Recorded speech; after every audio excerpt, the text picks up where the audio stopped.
কাবা শরীফের ইমাম ছিলেন বারকুনি। ওনাকে জিজ্ঞেস করা হয়েছে, আপনি তো পড়াশোনা এত ভালো ছিলেন না, আপনি তো যে ইউনিভার্সিটি পড়ছেন ইউনিভার্সিটির টপ লিস্টে ছিলেন না, আপনি কাবা ঘরে ইমাম কিভাবে হলেন? উনি বলছে মায়ের বদদোয়ায়। মায়ের বদদোয়ায়?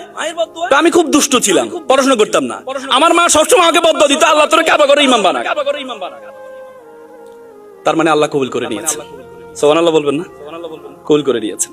এই জন্য সন্তানকে যখন বদদোয়া দিবেন, ভালো জিনিস, তোরা আল্লাহ ইঞ্জিনিয়ার বানা, তোরে আল্লাহ সৎ চাকরিজীবী বানা, সরকারি চাকরিজীবী বানা।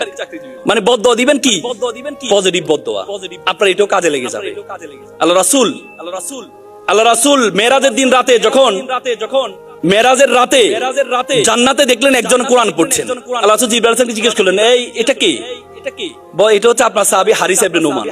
হারিস ইবনে নোমান সে তো মারা যায় না, সে জান্নাতে কি করে? বলছে না, সে কোরআন পড়ছে। বলে আল্লাহ রাসূল মেরাজ থেকে যাওয়ার পর হারিস ইবনে নোমানকে ডাকলো, নোমান এদিকে আসো, তুমি কি ইবাদত করো? তোমাকে দেখলাম করে তুমি জান্নাতে কোরআন পড়ছো। তিনি বললেন, ইয়া রাসূল, আমি তো কোনো স্পেশাল ইবাদত করি না, আমার মা অসুস্থ, আমার মাকে আমি প্রতিদিন খাওয়াই দিই, ওনাকে গোসল করিয়ে দিই, সারাদিন আমার এভাবে যায়। আল্লাহ রাসূল তিনবার বলেছেন, কাযালিকাল বিররে কাযালিকাল বিররে কাযালিকাল বিররে। এটা হচ্ছে বিররুল ওয়ালিদাইন, এটা হচ্ছে বিররুল ওয়ালিদাইন। কিচ্ছু লাগবে না। জান্নাত পীরের কাছে খোঁজা দরকার নাই, জান্নাত বাইরে মানুষের কাছে খোঁজা দরকার নাই, জান্নাত তোমার ঘরে আছে।